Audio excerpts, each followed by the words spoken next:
Max, Chris from the Hagon Factory. So this week's video, just a bit of a workshop update, what we've been working on. You might know, but we've had a change of premises, so there's stuff everywhere still. Still trying to find parts, but all that'll happen. That's affected our videos, but I promise we'll get more up from now on, and we'll announce our latest purchase today. So let's have a look.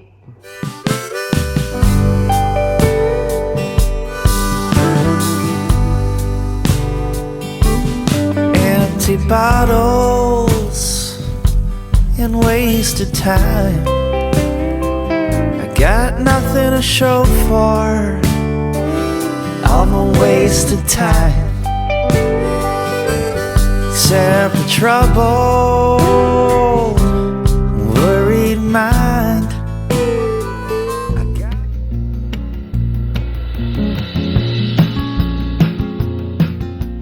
Okay, I'm back on the Royal Enfield again. Just giving a few issues, but I'd like to thank everybody for their contributions and advice. Been quite helpful. We need to do a few things yet. I haven't gotten to things like the oil pump and that yet. Well, that will be need going through. Had quite a few little dramas here, but anyway, we've got the cams here. Now those bushes in the cams are pushed in against the shoulder, so you can't get anything behind them to pull them out. So I had to set them up in the lathe and bore them out. And press the new ones in. Then I had to ream them to size. And the pinion gears, the little pinion gears, you can push the bush straight into those. You've remade every bush, haven't you? Yeah, and you've got to ream them out when you press them in. Now, another little thing we found, well, not a little thing, it's probably a big thing. I've never seen it before in my life, but the timing side flywheel in this is smaller in diameter than the drive side one. Yeah, it's crazy. Which is making it really, really difficult to true up the crank, because your starting spot is usually on the outside of your flywheels, where you put a steel rule across and you get it close with the steel rule. Then you can set it up in the lathe and do it with the dial indicator. Well, just getting it close has been really difficult because of the odd size flywheels. So we're persevering with that, but it just keeps throwing up new problems. But anyway, it will get there. I'm very confident we will get there with it. We've got all the parts we need, and yeah, we'll just have to persevere with the crank. I'm going to have another go at it.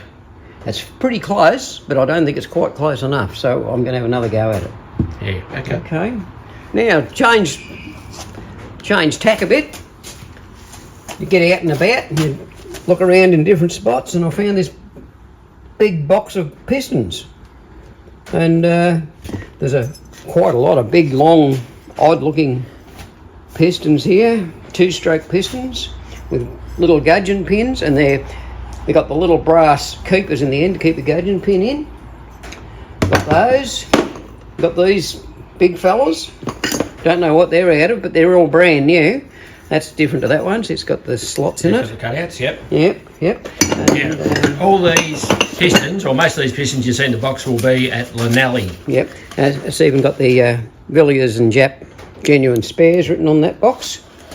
Now, I've got some people might not have seen one of these. Some of the younger viewers might not have seen one of these. That's called a deflector piston, which was quite common in very early two-strokes. That, once again, has got the little brass keepers in there to keep the gudgeon pin in.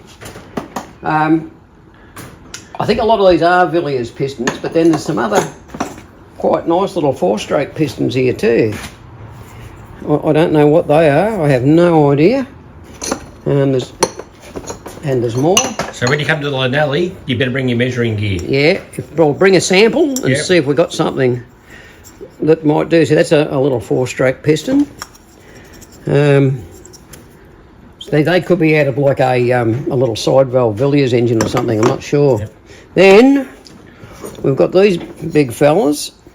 And I just thought, gee, I reckon they're close to about 81 mil, which is 500 velo. So I mic'd it up and had a bit of a look, and like, you could put one of those in a MSS velo, in a cast iron MSS velo.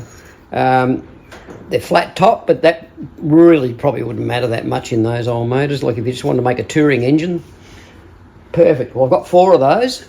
Once again, if you want one of those, see me at Llanelli.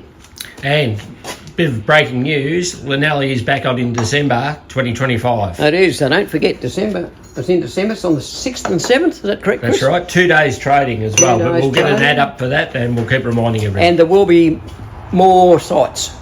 There will be a few more sites, so don't hesitate to come. Now, just something... Hopefully 20 or 30 more sites. Okay. We hope would cover everybody and we'll have a couple left over. So. Now, this is an interesting piston. A lot of people would never have seen anything like this. It's a split skirt piston, which is pretty, common years ago. But see, it's got the centre in it because it's got an SF written on there, which that means semi-finished, which means that it's basically a blank. Yeah. It's a blank piston. But you can put it in the lathe like that, pop the centre in there, and you can machine your diameter. Yeah. And a lot of these old pistons, you can machine them round. Okay. They don't have to have cam grind on them. But that's an interesting piston with the centre in it. You don't see those very often these days. Quite rare. And a split skirt like that too. Yeah, they obviously weren't that confident in the expansion rate of their pistons. The quality of piston. Yeah, to have a skirt like that. But yeah, that's an interesting little box of trinkets. Yep. You just never know what you might stumble over. What else have you been working on? The 350 Velo, which I pulled a tooth off first gear at Broadford. Yep. So I've reassembled the gearbox with a brand new first gear in it that one of my little engineering mates made for me, and he's going to make a few more for spares because they are a bit hard on first gears.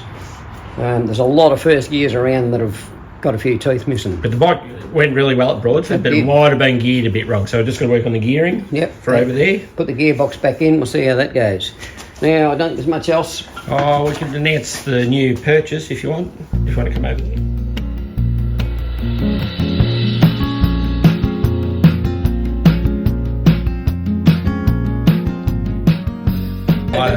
There's theirs.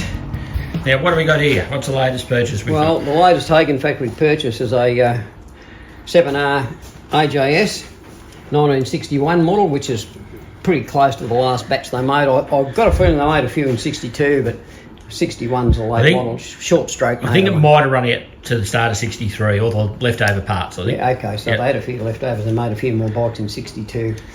So, yeah, what we've got is the short stroke made with the AMC box, which is probably the best combination. It's got a nice big GP carb on it. And it's got a lot of original parts on it. It's pretty original. It's very original. Yeah, it is. And the bike is a runner. It doesn't look like it at the moment, but it is a runner. But it's just getting a lot of maintenance done on it. The previous owner bought it in 1984, so he's had it for a long, long time. And I always knew that he had it. And he decided he doesn't want to ride it anymore. He's too busy playing around with his methanol burning Vincent. That's right. To be worried about this, and his Formula 5000, among other things. But Chris always wanted either a Manx or a 7R, and this one came up, and my friend decided that he would sell it, which was good. Yeah, so I'm just giving it a good once over. It's been well used, but engine and like mechanically really strong. Yep. It just needed a really good clean, didn't it? So we're just. It needs a good clean, and it's a good bike that goes well. Like Chris had a ride on it when we picked it up. We went down to Gippsland and picked it up. Chris took it for a good ride, and then when we got it home, I couldn't resist. I had to start it up and take it for a ride.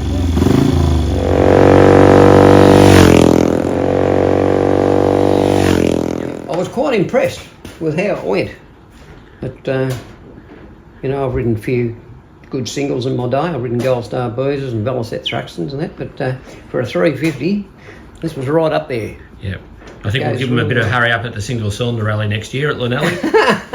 Yeah, Chris is going to do everything to put it on a red plate. We're going to put a little headlight on, discreet little headlight and tail light on it, and I've got a lot of those parts here a already. mirror and a few other little bits and pieces on it, and a horn and a couple of things to get it so that it is in roadworthy condition. We're waiting on a couple of new soft compound tyres for it. Seat's been reupholstered. Seat's been reupholstered. That had a little blemish on the tank, and the guy who originally painted the tank 40 plus years ago is going to do the repair on the tank. Yeah, and he's only like half an hour from home. Yeah, he's only down the road, which was good. So he's going to repair the tank and get it back to like it was looking. There was no major damage. It was just No, it was just a couple of marks in the paint. Yeah, so. somebody knocked a bit of paint off it somehow or other. But it's going to be a very nice looking bike, and it's not a mock-up of new parts or anything. It's the real deal. And I'm not...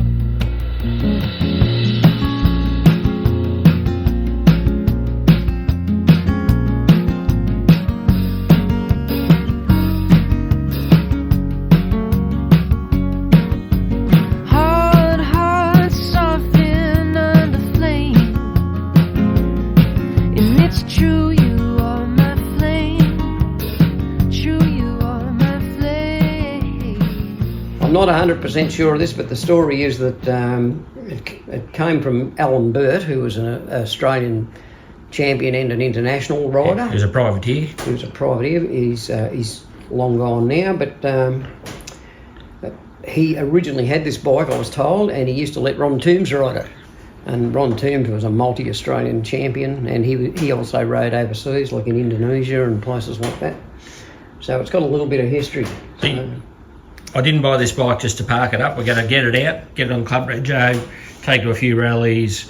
You'll see it over at Broadford at Southern Classic, and just a few car and bike shows. We'll get it out so people can see Eddington it. Sprints. Eddington Sprints. Maybe Tarrangara, and maybe Geelong speed trials. We'll do everything we can to get it out. Yeah, we'll see what we can do to get it out, because it's, there's plenty around with 6-speed gearboxes and belt drives and all that sort of thing, but this is just as it would have been when it left the factory. And we could have got a reproduction one. Yeah, we could have, but I didn't want one. Chris wanted an original I want the bike. original bike, so this is what we ended up with. So. Just for people that don't know a lot about these things, this is all magnesium, and it's painted to protect the magnesium because it deteriorates in the weather very, very quickly. Yeah, rapid. And the crankcases and everything are magnesium, and it's a very light bike. It's a very, very light bike. It's amazing. It feels quite nimble. Even the wheel hubs and everything, the wheels are light. Yeah, even with tyres on. Magnesium hubs and backing plates. And yeah, even with the tyres on, the wheels are quite light. Yeah. So and that's what the original exhaust would have looked like. This one's got a bit of a baffle in it. Yeah, just takes a bit of the noise off it. Not a lot. Takes some off. Yeah, but I can't wait to get on it and have another ride. I'm really looking forward to it. And I might actually get to ride it at the Southern Classic if we get ourselves organised in time. It'll be done by then, and I'm going to do a few ride days. I think you will as well.